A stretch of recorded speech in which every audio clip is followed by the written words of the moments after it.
National Fishermen and Pacific Marine Expo are proud supporters of the Galley Stories podcast, as we make similar efforts to highlight the people and topics that define commercial fishing. You can see what that looks like in print and online all year long, as well as every November in Seattle when this community comes together at PME. Check out nationalfisherman.com and pacificmarineexpo.com to learn more. Hey guys, this episode is brought to you by Alaska Brewing Company out of Juneau, Alaska. Go check out their new Wildness beer. Launched on March 1st, any place that you got a good retailer near you or your favorite watering hole. Here we go. Hello and welcome to Galley Stories, stories of the Bering Sea and beyond, hosted by Mark Kaler. My name is Penka Jane, podcast deckhand and longtime listener. We'd thank you to subscribe to the podcast and leave us a review. Here's today's catch.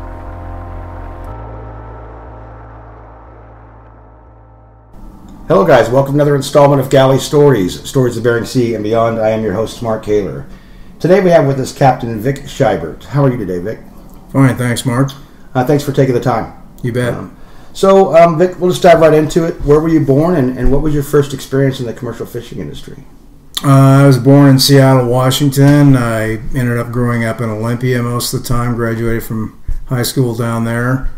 And then I went to college up in Bellingham at Western. Ended up dropping out after a couple of years up there and owed my dad some money for a Volkswagen Beetle. And I owed the government some money for a student loan. And a couple of other fellows that I ended up meeting up there that were from Olympia ended up kind of doing the same thing. And then they ended up finding a job in Alaska, working out in Dutch Harbor in the seafood industry. And so it was probably a month or so after they already had left that I applied for that company as well. That was Vita Seafoods back in 1974. Mm-hmm. How old were you? I was 21 when I first went to work up there. Okay. How was that experience? It was really an interesting experience. Things were pretty primitive back in Dutch Harbor back then. I started out on a Liberty processing ship called the Vita, worked there for a couple of weeks, and then I got transferred. I requested to get transferred over to an old Army ship called the Viceroy. We basically processed king crab, and we extracted all the king crab out of the shell and into these meat blocks back in those days. So I worked there till the fall of 74, and then a fellow that I was working with butchering king crab thought we should go over and apply for a job on the Billiken.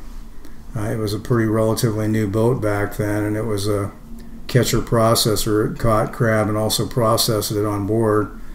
So one night after work, we walked over the Standard Oil Hill in Dutch Harbor in a snowstorm to go over there and apply for a job on the Billiken. And I was hired for the next season to go out to ADAC after that. So I want to just touch back on the blocks, crab meat going into blocks. You weren't at that time. We weren't just cooking them and selling them as portions and whole legs or whole crabs. No, actually, king crab was relatively inexpensive back in those days. I think the meat itself sold for around $3 a pound, and the fishermen got something like 30 to 35 cents a pound for the crab on the hoof. And but back then, everybody processed it into meat. They extracted it out of the shell, and it came in these processed into these 15-pound long john liners, they were called, and then they were split up into 5-pound boxes and different pieces, and it was pretty much sold around the country in restaurants and for parties and stuff like that. But there really wasn't much crab sold in the shell back in those days. That'd be a nice way to get it today, actually. If you got yourself it was a wonderful pack, and then a lot of times there'd be these extra legs, these Maris legs, that weren't part of the meat pack, and they were frozen separately. We called them fancy legs back then, and we ended up freezing those individually, and they were kind of like frozen popsicles. You could just take them out of the freezer and serve them in parties, and yeah, pretty impressive. Yeah, a great big king crab, and the crab were bigger then too, right? Did you see bigger crab then? Yeah, quite a bit. Yeah, there were several different seasons, and the Dutch Harbor season that used to take place back then had some really big crab when I first started working there. When you first got on the Vita boat, what was your job? I was a seafood processor, basically taking the sections and from the shoulder part of the crab and had these little water blowers, and we'd blow the meat out of the sections. And then later on I got moved up to butchering king crab, which was kind of the start of the process, where you separate the crab live and you separate the legs and shoulders from the back. Mm-hmm. Now, then you went on to the Billiken, and she's still on the water today. That's correct. Yep. So tell us about that experience. Got a job on the Billiken at the beginning of 1975. Chuck had just got done doing a king crab season in the Bering Sea and got off the boat. He was the captain back then, but he got off to sell the product, and so he had John Chong run the boat that season, and that was for the ADAC season. Went out to ADAC, and it was actually pretty poor fishing, and I was just a processor I started as a processor working on packing the meat up on there in those days. How'd your progression go? Did that for that season, and then I worked on the Billiken for the entire 1975, 1976, and ended up working on deck. Ended up having different jobs in production. Ended up running the production for a while on there. So kind of pretty much a wide variety of experience on the boat and a lot of different areas. Okay, can you explain some of those areas? A lot of our listeners are familiar with crab fishing on a 110-foot vessel or 130-foot vessel with 6 guys on board, but this was a totally different kind of a entity. Right. The fishing part of the boat was pretty much similar to what people have seen on TV. It was very similar to that. It was a little bit bigger boat back then. The Billiken's a 135-foot boat. And we had a crew of 24 back in those days, and we were all pretty much jammed into this boat. But it also had a cooker in the bow of the boat where the crab would be cooked. And then we had an upper processing room and a lower processing room on there. And after the crab was cooked, the upper processing room was used for extracting the meat out of the shell. And that was done in a couple of different ways. One, like I mentioned earlier, you take the shoulders and use this high pressure water to blow the meat out, and then the legs were extracted. The meat was extracted out of the legs using these big rubber rollers, kind of like you see in an old wash machine wringer type thing. And so you'd stick the pointy end of the leg in there, and the shell would come out one side and the meat would squirt out the other. And then all that crab meat would go down to the bottom of the boat where we had the lower processing room, and it was packed up in a certain form back in those days, and it was kind of a standard form the industry put up. It was called the Wakefield pack, where they're the ones that originally started packing king crab meat like that. Took a certain amount of red meat, certain amount of legs, certain amount of white meat, and then we put it into the freezer, and it would freeze in there for 6 to 8 hours, and then we'd end up breaking it out and packing it. And we had a couple of large freezer holes on the Billiken that we'd pack it in there. So we'd stay out quite a bit longer than a regular crab boat. We'd have enough supplies on the boat, packaging supplies, food, everything else. And we'd stay out for quite a bit longer than a regular crab fishing boat was, because a regular boat obviously has to deliver a live product back to town, where we would process it right on board. Fresh crab. Yep. Fresh crab. How often was it on the menu? Not very often. You kind of got sicky. It's kind of like Lucy and the chocolate thing after a while. Okay. So, what was it like with the cookers on the boat? I mean, you're actually cooking the crab, boiling water. Isn't there some inherent danger there? Yeah, there was. They were called horseshoe cookers. It was a big cooker on the bow of the boat, and it would just kind of pull the crab through these big stainless flights. But yeah, it worked pretty well. There was a couple incidents where guys had accidents and gotten burned, but actually it was a pretty functional unit. So your progression into the wheelhouse, how did that come about? So I left the company at the end of 1976 and tried going back to school for a while, and that didn't work out, and ended up pounding nails and framing for about a year and a half, and I got married, and then I got a job at a construction company in Seattle, and my old boss, Bill Howell, he found me working on a church steeple in Edmonds, and Chuck had built the Bountiful by then, and they needed somebody to come back to work on the Billiken, to run the production on the Billiken while he ran the production on the new boat, the Bountiful.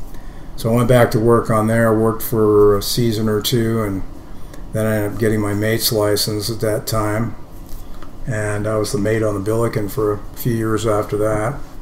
And then I ended up switching with a guy that was on the Bountiful. The captain of the Bountiful wanted me to come over and be the mate on there with him, and I came over there and had more sea time, and then eventually got my captain's license in the early 80s there. Well, okay, when did you get the keys? Pardon me? When did you get the keys? What was it like to get the keys? I think I took over as captain in 83, somewhere around there, 84. And we weren't fishing back in those days. We were just straight processing. Crab had kind of taken a turn for the worse there in the early 80s. And then in 1987, we took the boat back fishing again, and I fished it for 3 years, from 87 to 89, and had some pretty successful seasons doing that. Mm-hmm. And then you remained there until you went to the management side. Yeah, in 1990, I got off the boat and started working in a Trident's office, and I managed different parts of the business for the company until 2014, when I became the president of Alaska Operations. Mm-hmm. So, back to your time on the water, what would you say was your best experience? Boy, that's a tough one. My best experience, well, I had a pretty tremendous king crab season in 1987. I was pretty lucky, I would say, but I ended up catching close to 190,000 pounds of king crab at $4 a pound. So I made, I think it was like close to $90,000 in 12 days. So that was one of my highlights for one of my best experience fishing. So. What about the opposite side of that? What about your worst experience? Mm-hmm. Worst experience, I'd say, was I was the mate on the Billiken in 1981, and we'd stayed up in Alaska very late, and we didn't end up coming back to Seattle until December.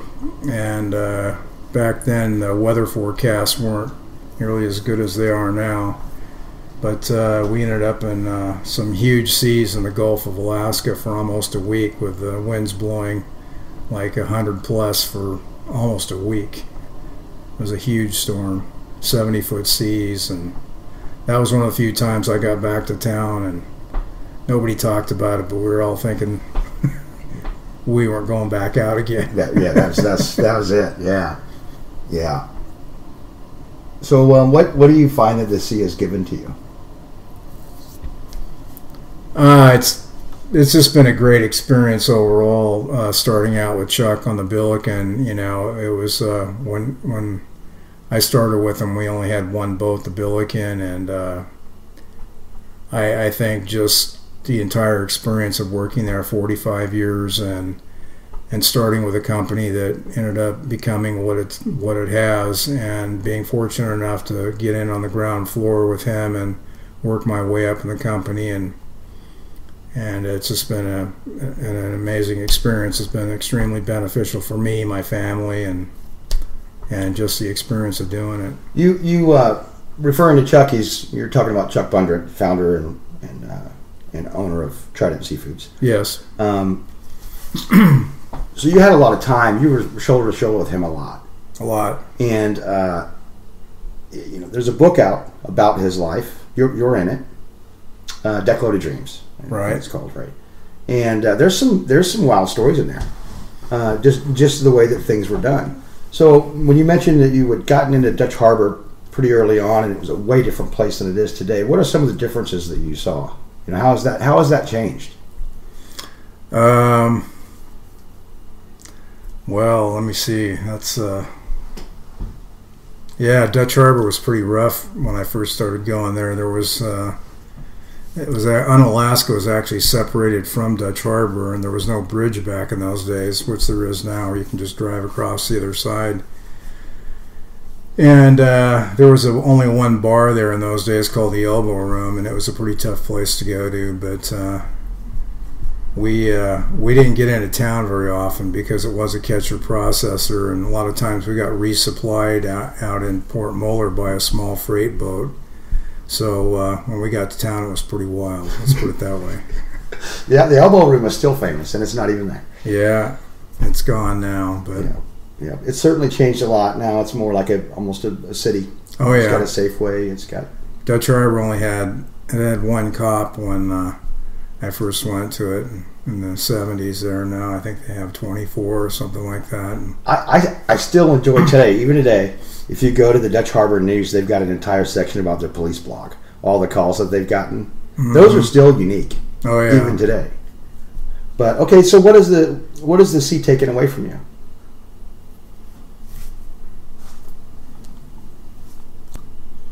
Yeah, I would say that the tough part about being gone and the sea and what it takes away from you, it's very tough on your family life.